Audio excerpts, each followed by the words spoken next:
NCC आणि Monte Carlo अशा कंपनींना हे टेंडर देण्यात आलं. ह्या कंपन्या मूळतः इन्फ्रास्ट्रक्चर किंवा इतर उद्योगांमध्ये काम करणाऱ्या कंपन्या आहेत आणि ह्याच कंपनीला टेंडर देऊन हे कोणत्या आधारावर टेंडर दिलं आहे हे सगळ्यात पहिले माहिती करण्याची गरज आहे. आमचा सगळ्यात पहिला प्रश्न या विषयावर. त्यानंतर हे इलेक्ट्रिसिटी मीटर जे आहे महाराष्ट्रामध्ये 12,000 रुपये प्रति मीटर वरती खर्च येत आहे अशा प्रकारची माहिती आम्हाला मिळाली आहे. याआधी केंद्र सरकारच्या सेक्रेटरींना विचारण्यात आलं होतं की मीटरचा बदलायचा मोठा खर्च केवढा येणार, तर तो खर्च जवळपास 6-6.5 हजाराच्या तेवढ्यात येणार असं म्हणण्यात आलं होतं. त्यानंतर उत्तर प्रदेशमध्ये जेव्हा हा प्रस्ताव ठेवण्यात आला त्या प्रस्तावामध्ये ह्या टेंडर ची जी प्रति मीटर खर्चाची जी दर होती 10,000 रुपयाच्या जवळपास सुमारास होती. तर उत्तर प्रदेशच्या सेक्रेटरींनी हा जो प्रस्ताव आहे तो फेटाळून लावला. मला हा प्रश्न करायचा आहे की महाराष्ट्रात जर एव्हरेज जर 12-12,500 रुपये हे मीटर चेंज करण्याची येत आहे तर हा कोणता विचार करून माननीय श्री देवेंद्र फडणवीसांनी हा निर्णय घेतला आणि हे टेंडर अलॉट केले. हा दुसरा प्रश्न आहे. तिसरी गोष्ट, महावितरण नेहमी म्हणते आमच्याकडे पैसे नाही. शेतकऱ्यांना इलेक्ट्रिसिटीचं जे बिल आहे ते माफ करण्यासाठी महावितरणकडे पैसा नाही आणि त्यांचं असं म्हणणं आहे की आम्ही महावितरण चालवायला आम्हाला खूप कठीण होत आहे म्हणून आम्ही खासगीकरणाच्या दिशेने चाललोय. तर आमचा प्रश्न असा आहे की जेव्हा ठरलं आहे की केंद्र सरकार 60% जो पैसा आहे त्याचा खर्च 60% केंद्र सरकार देणार म्हणे आणि 40% खर्च एमएससीडीसीएल देणार. तर प्रश्न असा आहे की जेव्हा त्यांच्याकडे पैसा नाही आहे नेहमी सांगत राहतात तर आता त्यांच्याकडे कुठला पैसा आला आहे 40% पैसे देणार.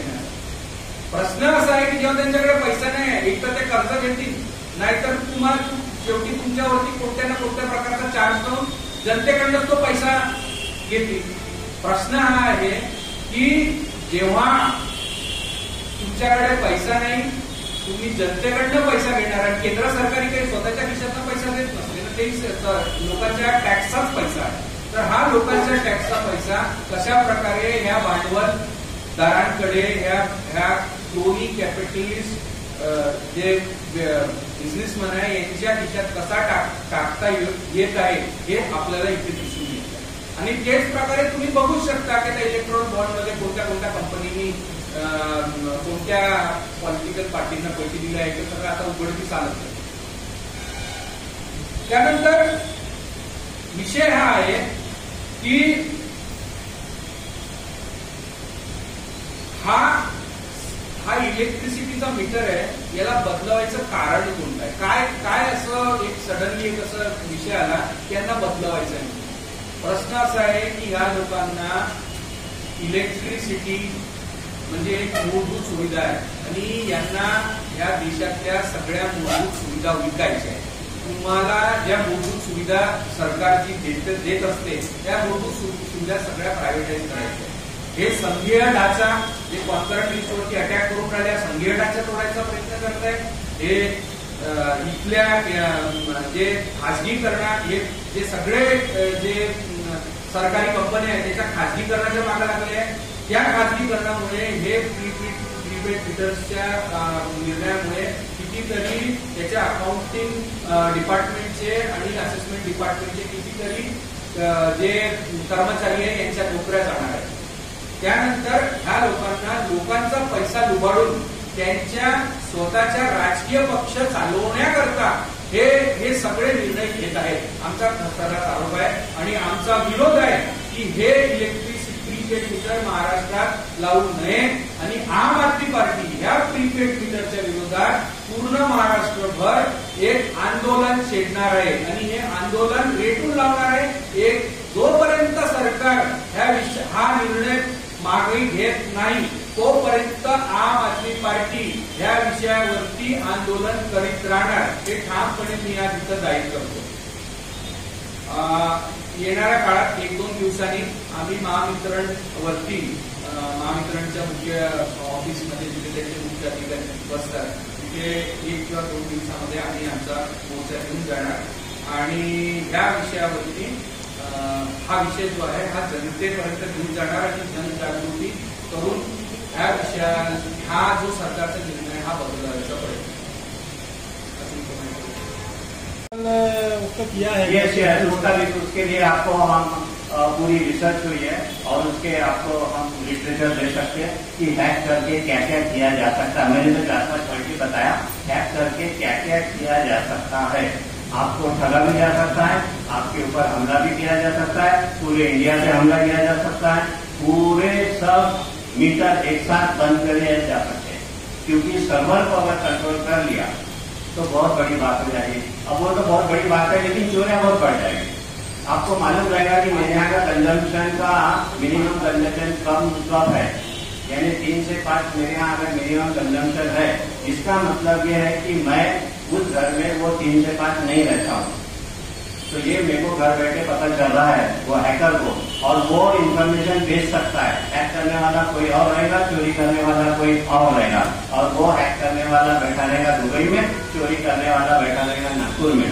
तो ये आप समझिए इस पॉइंट को, और ये बहुत बड़ी चोरी हो सकती है, और चोरी से ज्यादा इम्पोर्टेंस है तो जानमाल का नुकसान हो सकता है। अगर आप एक इमेजिन सिचुएशन करिए कि बहुत बड़ा सिचुएशन आ गया है नागपुर में, या अपना कोरोना पीरियड है, नागपुर के जीएमसी का अपने को ये करना है कि ऑक्सीजन बन रहा है, ऑक्सीजन भी इलेक्ट्रिक पे बनता है आजकल, ऑक्सीजन प्लांट होते हैं और हॉस्पिटल में।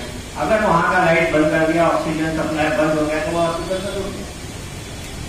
किसी को मेरे को हैरास करना है, मेरा 100 बेडेड हॉस्पिटल है, वो बोलता है कि जब भी हॉस्पिटल का आप रोज दिन में 3 बार वो कर दो, ब्लैक कर दो। कसं हे लोक प्रीपेड मीटर लावून लोकांचे पैसे लुबाडण्याचं काम करत आहे। एकीकडे यांचं सरकार आहे जे डिस्कॉम फ्रेंडली सरकार आहे, जे डिस्ट्रीब्युशन कंपनी आहे त्यांचा फायदा करण्यासाठी विचार करते, आणि एकीकडे आमचं सरकार आहे दिल्ली आणि पंजाबमध्ये जे कन्झ्युमर फ्रेंडली आहे, जे फक्त आणि फक्त कन्झ्युमर बद्दल विचार करतात। थोडं मुद्द्याला मी तुम्हाला दुसऱ्या देशामध्ये घेऊन जातो, पण तुम्हाला मला सांगायचं आहे की आम आदमी पार्टीची सरकार पंजाबमध्ये जे बोर्ड, जे electricity board Punjab state electricity board होतं ते घाट्यामध्ये होतं, ते आजच्या तारखेला 550-650 करोड प्लस मध्ये फायद्यामध्ये आहे। तिथचे जे गव्हर्नमेंटचे थर्मल प्लांट्स आहेत ते पार्टी म्हणजे आम आदमी पार्टीची सरकार तिथे विकत घेत आहे आणि पंजाबच्या लोकांना फ्री इलेक्ट्रिसिटी देत आहे। मागच्या वेळेस आमच्या राष्ट्रीय सचिवांनी सांगितलं होतं की भारताची पर कॅपिटा म्हणजे जे भारत देश आहे त्याची electricity production capacity 4.25 lakh megawatt आहे, आणि आपली जे पीक डिमांड आहे म्हणजे उन्हाळ्यात पण पूर्ण भारताने एसी लावून पूर्ण टोटल कन्झ्युम केलं तर पीक डिमांड मोठा 2.25 लाख मेगावॅटची आहे, म्हणजे आपली प्रोडक्शन कॅपॅसिटी डबल आहे, पण हे होत नाही आहे। का बरं नाही होत आहे? तर बिकॉज ऑफ यांचं मॅनेजमेंट नाही आहे। सेम तुम्ही महाराष्ट्रामध्ये येऊन जा, महाराष्ट्रामध्ये पण प्रोडक्शन कॅपॅसिटी ऑलमोस्ट 43,446 मेगावॅटची आहे, आणि आपलं पीक डिमांड 28,735 मेगावॅटचा आहे। आणि तुम्हाला तर म्हणजे आपला विदर्भ हा इलेक्ट्रिसिटी प्रोडक्शन सरप्लस रिजन आहे, तरी पण आपल्याला जे बेसिक इलेक्ट्रिसिटी आहे ते भेटत नाही। जसं साहेबांनी सांगितलं आहे की आम्ही महासंचालक साहेबांकडे जाऊ, आमची डिमांड आहे तुम्ही स्मार्ट मीटर करा, पण हे प्रीपेड मीटर लावून फक्त आणि फक्त काही कंपन्यांना फायदा करण्यासाठी हे तुम्ही करा नको। या आधी पण अदर स्टेटमध्ये प्रीपेड मीटरची योजना चालवली, आधी डिस्कॉमनी म्हणजे जे डिस्ट्रीब्युशन कंपनीज आहे त्यांनी पैसे नाही घेतले ग्राहकांकडनं, पण नंतर तुम्ही ते लक्षात घ्या त्यांचं ते हळूहळू त्यांनी रेट काढून आपला पैसा रिकव्हर केला। एक तर हे लोक सगळे सगळे जे गव्हर्नमेंट शासन जे चालवत असतात, जे पूर्ण विद्युत मंडळ आहे, हे सगळं या डुबलच्या प्लॅनमध्ये येऊन त्याला सगळं म्हणजे एक क्रोनी कॅपिटलिझमकडे हा मॉडेल घेऊन जात आहे। तर माझ्या या सगळ्या पूर्ण गोष्टींना विरोध आहे, आणि सोबत सोबत आम्ही या गोष्टींना एक एक घरापर्यंत घेऊन जाऊ। येणाऱ्या दिवसामध्ये आम आदमी पार्टी नागपूर हे प्रत्येक घरी जाऊन या गोष्टीचा विरोध करून त्यांना कन्व्हिन्स करून आपली सामोरचा प्लॅन ठरवू।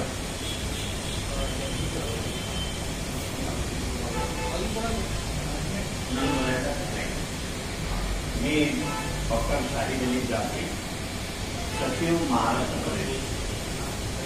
आम आदमी पार्टी को ये प्रीपेड मीटर नहीं चाहिए। क्यों नहीं चाहिए?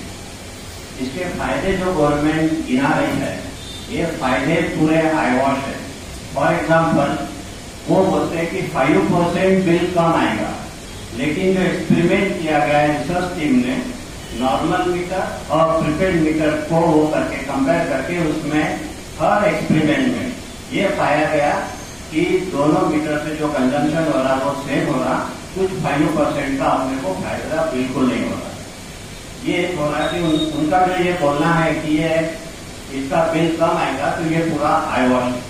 दूसरा उनका कहना यह है कि प्रीपेड मीटर से स्मार्ट मीटर से आपको ये बता दूं there are 2 types of smart meter, one is prepaid meter और second smart meter is postpaid metre.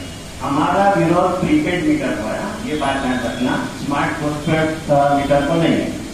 तो उसमें चोरी नहीं होगी इनका कहना है, लेकिन चोरी हो सकती है, ये प्रूव किया गया है और ये इंटरनेशनल लेवल पे प्रूव हुआ है कि इसमें चोरी की जा सकती है। ये तो हो गए, इन्होंने तो फायदे गिनाए, हम फुकट में देंगे, फुकट में काय को दे रहे, कहीं ना कहीं से तो पैसा जनरेट होने वाला है, तभी तो फुकट में दे रहे हैं आप। तो ये भी एक आईवॉश है। तो ये 3-4 जो पॉइंट है फायदे के, ये बिल्कुल ही आईवॉश है, इसमें कोई भी कॉमन आदमी को फायदा नहीं है। अब रहा सवाल कि इससे नुकसान क्या है। सबसे बड़ा नुकसान हम आम आदमी पार्टी के जो रिसर्च स्कॉलर्स है जो सोच रहे हैं वो है cyber attack. Cyber attack means कि आप स्मार्ट मीटर पे अटैक करके उसका डाटा चेंज किया जा सकता है। जैसे आपने 5 यूनिट यूज किया, मेरा कोई दुश्मन है आप, तो मैं आपके मीटर को हैक करके उसका 5 का 10 मीटर कर दूंगा, तो 10 यूनिट कर दूंगा। तो 5 यूनिट का 10 यूनिट करना वो करके हैक करके बहुत ईजी है।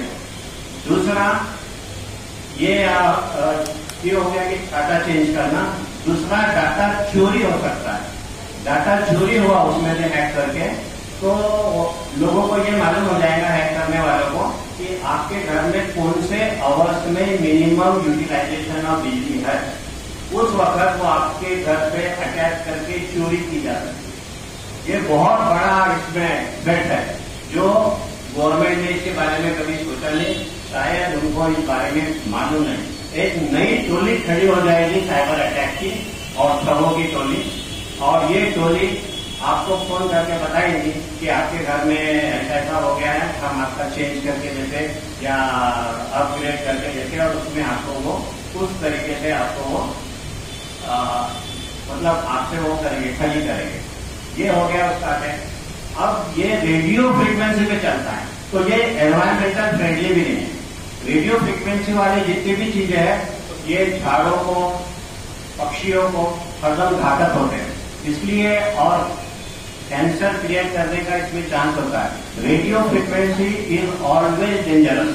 ये बात क्यों नहीं समझी, इसको एक रेडियो फ्रीक्वेंसी का सोर्स जनरेट किया जा रहा है, इसका हमारे को समर्थन नहीं है। तीसरा, अगर हैक करके आपके मीटर को बंद कर दिया गया तो आपके यहाँ ब्लैकआउट कर सकते हैं, पूरा एरिया ब्लैकआउट कर सकते हैं, पूरा नागपुर ब्लैकआउट कर सकते हैं। ऐसा भी हो सकता है कि कोई बोले कि ये मेडिकल कॉलेज है, इसका लाइट 2 घंटे के लिए बंद करना, इसमें वीआईपी भर्ती है, और 2 घंटे के लिए वो पूरा अटैक हो गया और पूरा ब्लैकआउट कर दिया उन्होंने हैक करके, तो उसके लिए अल्टरनेट इनके पास सोर्सेस क्या है, वो अल्टरनेट अरेंजमेंट करे बगैर ये सब हम इसका समर्थन कर नहीं सकते। आम आदमी पार्टी साइंटिफिक सोचती है, आम आदमी पार्टी साइंटिफिक चलती है, और आम आदमी पार्टी इसमें साइंटिफिक एग्रीमेंट ये आर्गूमेंट करने के लिए ऑलवेज तैयार रहेगी। Thank you very much. Question